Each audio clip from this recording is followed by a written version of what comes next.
여러분 안녕하십니까? 뉴스데스크 원주입니다. 원주시 시설관리공단 이사장이 업무 추진비를 수차례 부정하게 사용한 것으로 원주시의 감사 결과 드러났습니다. 사전 품위 없이 직원 격려 회식을 하거나 법인카드를 쓸 수 없는 관내에서 식사를 하게 됐는데요. 원주시는 시설관리공단의 기관 경고를 이사장 본인에게도 경고 처분을 내렸습니다. 보도에 윤하은 기자입니다.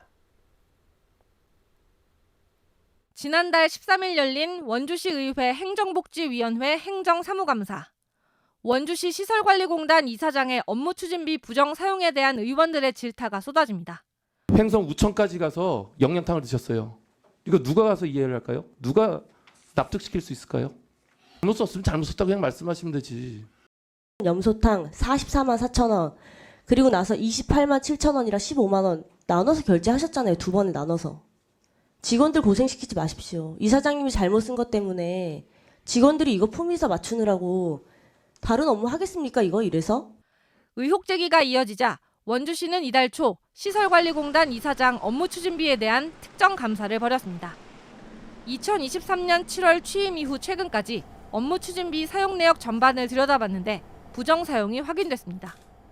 타 지역에서 식사를 하면서 법인카드로 결제하거나 시설관리공단 업무가 아닌 타기관 행사에 참석해 식사비를 결제하고 사전 품위 없이 결제하는 등 3건 48만 7천 원에 대해서는 환수 처분이 내려졌습니다.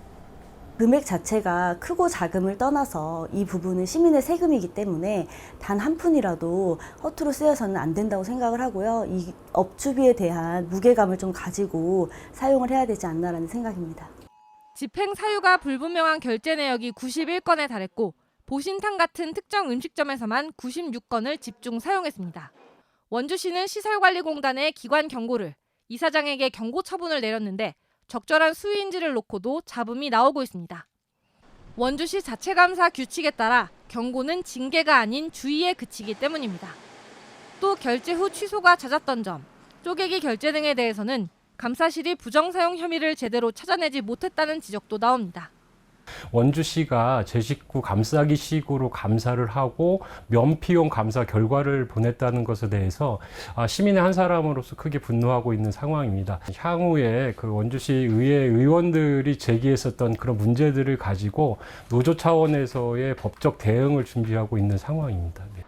원주시 시설관리공단 이사장의 업무 추진비는 한 달에 220만 원 수준으로 모두 시민들의 세금입니다. MBC 뉴스 윤하은입니다. 원주 아카데미극장 철거 반대 운동을 벌이다 원주시로부터 고발당한 시민 24명의 선고 전 마지막 공판이 열렸습니다. 검찰이 예상보다 높은 형을 구형했지만 시민들은 오히려 잘못은 원주시에 있다며 부당한 행정에 계속해서 맞서겠다고 밝혔습니다. 권기만 기자가 취재했습니다.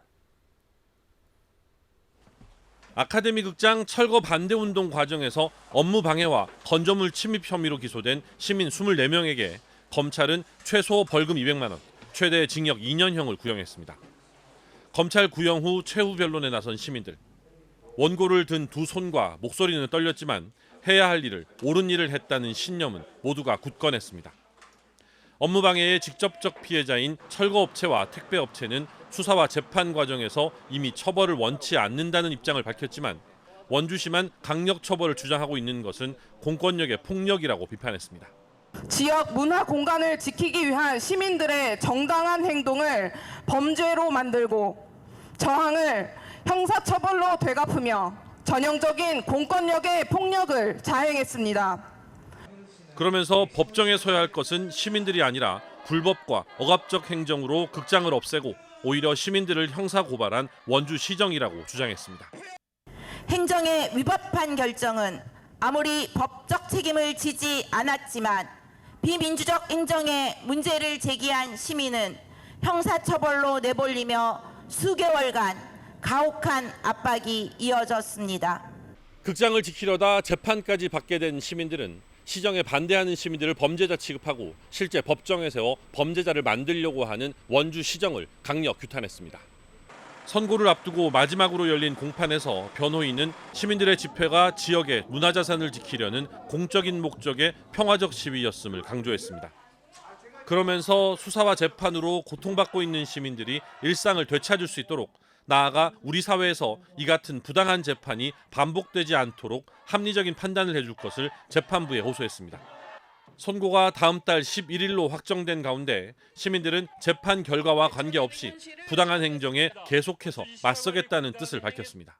시장에게는 임기가 있지만 우리에게는 한계가 없습니다. 우리는 계속해서 부당한 행정에 맞서 목소리를 낼 것입니다. MBC 뉴스 권기만입니다. 내년 6월 3일 지방선거가 10달 남짓 남은 가운데 강원 정치권이 벌써부터 분주합니다. 더불어민주당은 자치분권 강화에 주력하고 국민의힘은 새 도당위원장을 선출하는 등 조직 재정비에 돌입했습니다. 보도에 김세정 기자입니다. 더불어민주당 강원도당이 자치분권위원회 발대식을 열었습니다. 이재명 정부가 최근 국가 균형 발전을 핵심 과제로 공식 발표한 만큼 이에 발맞추기 위해서입니다. 핵심은 수도권과 비수도권이 상생하는 5극 3특 체제로의 재편입니다. 현재 수도권 중심의 1극 체제에서 동남권과 충청권, 호남권, 대경권까지로 넓혀 강역 경제권을 만들고 강원 등 3개 특별자치도의 자치 권한과 경쟁력을 강화하는 특별법 제정을 추진하겠다는 겁니다. 강원도는 더 이상 변방의 외로움이 아닙니다. 5극 3체제 체계라는 자치분권과 균형 발전의 혁신 아젠다를 토대로 강원 특별자치도만의 경쟁력 있는 발전 전략을 모색할 수 있게 되었습니다. 국민의힘 강원도당은 이철규 의원을 신임 도당위원장으로 선출하고 조직 재정비에 들어갔습니다. 이철규 위원장은 조직 안정을 바탕으로 한 쇄신을 강조했습니다.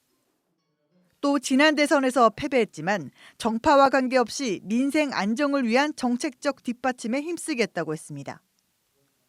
특히 이번 도당위원장은 내년 지방선거에서 강원도 전체 선거를 지휘해야 하는 만큼 책임이 무겁습니다. 공천 시스템부터 우리 도당 차원에서라도 공정하고 객관적이고 합리적인 방식의 제도를 도입하겠다. 젊은 세대 여성들의 이 당원 가입을 대폭 좀 확대해서 그들의 목소리를 우리 정책에 담을 수 있도록 하겠다는 말씀드리겠습니다. 집권 여당의 추진력을 앞세운 더불어민주당과 지방선거만큼은 질 수 없다는 국민의힘의 경쟁이 치열해지고 있습니다. MBC 뉴스 김세정입니다. 영서 지역에 당분간 비 소식이 계속될 것으로 예보됐습니다. 일단 내일까지 최대 40mm의 비가 올 전망인데요. 극심한 가뭄을 겪고 있던 영동 지역은 이 가뭄이 완전하게 해소될 때까지 상수도의 급수를 제한하기로 했습니다. 김인성 기자입니다. 강릉 아레나 수영장. 가뭄이 해소될 때까지 수영장 운영을 중단한다는 안내장이 붙어 있습니다. 인근 국민체육센터 수영장도 운영이 중단됐습니다. 강릉 아트센터 화장실에서 수돗물을 틀어보니 졸졸 흐르고 있습니다. 강릉시청 화장실도 마찬가지로 수돗물이 평소보다 훨씬 약하게 나옵니다. 수압을 평소의 30% 정도로 조절하는 방식으로 물 공급을 줄였기 때문입니다. 강릉시는 긴급 회의를 열고 가뭄이 완전히 해소될 때까지 공공기관이 운영하는 수영장, 공중화장실, 체육시설, 시립도서관 등의 수돗물 공급을 줄이기로 했습니다. 강릉의 식수원이 되는 오봉저수지의 저수율도 눈여겨보고 있습니다. 오봉저수지의 저수율이 25% 미만으로 떨어질 경우 국가재난으로 판단해 재난대책본부를 가동하기로 했습니다. 이 경우 상수도 공급 제한과 살수차 공급 대책, 인근 평창과 동해에서 정수된 물을 제공받기로 협의하는 등 필요한 모든 조치를 하겠다는 방침을 세웠습니다. 최악의 상태까지는 저희가 이제 단계별 조치 계획은 다 마련을 해놓은 상태였고 그 상황이 오기 전까지 물 절약이라든 그런 거를 이제 더 연장을 좀 계속 하게끔 그런 쪽으로 계속 대책을 마련하고 있었어요. 현재까지 강원 남부 산간 지역을 중심으로 50에서 70mm가량의 비가 내렸는데 기상청은 내일까진 중북부 산간 지역에 더 많은 비가 올 것으로 예보했습니다. 이번 비는 내일까지 영동 중북부 지역을 중심으로 앞으로 30에서 80mm, 많은 곳 100mm 이상 내리겠고 16일 수요일 오후부터는 상층 기압고리의 영향으로 다시 5에서 10mm 비가 내리겠습니다.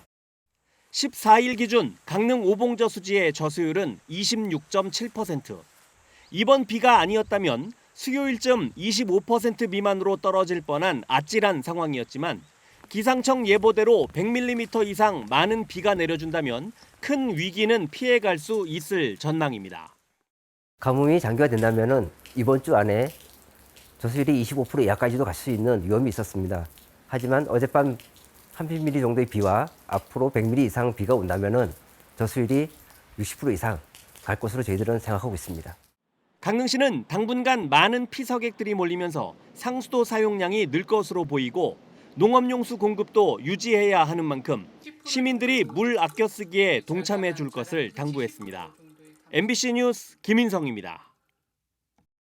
도내 민생회복 소비 쿠폰 대상자가 약 150만 명, 금액은 총 4,411억 원으로 잠정 집계됐습니다. 지난 6월 18일 주민등록 기준으로 도내 소비 쿠폰 대상자는 149만 5,841명으로 차상위와 기초생활수급자 명부는 검증 절차를 거쳐 오는 16일까지 확정됩니다. 원주시는 1인당 18만 원, 횡성, 영월, 평창 등 인구 감소 지역은 20만 원을 받게 되며 차상위와 한부모 가족 등은 최대 45만 원까지 지급됩니다. 행정안전부는 국민 비서를 통해 지급 대상 여부와 금액 등에 대해 알림 서비스를 제공하고 원주시는 신속한 대응과 지급을 위해 소비 쿠폰 전담 TF 2개 팀을 운영합니다. 평창군이 미탄면 마하리 낙석 위험지구 개선 공사를 마무리했습니다. 평창군은 4억 원의 예산을 투입해 마하리 도로변 비탈면에 암석을 절취하고 옹벽을 설치했습니다. 해당 지역은 비탈면 상부의 암석이 탈락해 붕괴 위험이 높았던 곳으로 주민과 백룡동굴 관광객들에게 보다 안전한 환경을 제공할 수 있을 것으로 기대하고 있습니다. 지난 2020년 터널을 뚫다 발견돼 천연기념물로 지정된 영월 분덕제 동굴의 보존과 활용을 위한 연구 용역이 본격적으로 진행됩니다. 이번 용역을 통해 종합적인 학술 조사를 통해 이 동굴의 지질과 생태, 환경적인 특성을 심층 분석하는 한편 체계적인 관리 체계를 구축하고 생태 문화관광 자원으로서 보존하고 활용할 방안을 도출합니다. 영월 분덕제 동굴은 2020년 영월읍과 북면을 연결하는 터널 공사 도중 발견된 희귀 석회 동굴로서 학술적인 가치가 높아 지난해 천연기념물로 지정됐습니다. 상지대학교와 강원의료기기 산업협회, 원주의료기기산업진흥원, 디지털 헬스케어 관련 기업들이 사회적 공헌 연합을 구축했습니다. 상지대와 2개 기관 20개 기업들은 오늘 사회적 공헌 연합 구축 협약을 맺고 지속 가능한 디지털 헬스케어 생태계 조성과 지역 맞춤형 인재 양성, 공공적 가치 창출을 위해 협력하기로 했습니다. 앞으로 3년 동안 교육, 연구, 기술, 인력 분야 교류와 시설, 장비 공동 활용, 정보 교류, 사회적 공헌 활동 등 다방면에서 협력과 시너지가 기대됩니다. 영월군이 국민안전보험에 온열 질환과 한랭 질환 등 11개 항목을 추가했습니다. 이로써 기존 상해와 질병 보장의 폭염이나 한파로 인한 질환까지 모두 29개 부문에서 진단비와 입원비를 보장받게 됩니다. 군민안전보험은 영월군의 주민등록을 내국인뿐만 아니라 등록 외국인도 모두 자동으로 가입돼 치료를 받을 수 있습니다. 지금까지 뉴스데스크 원주였습니다.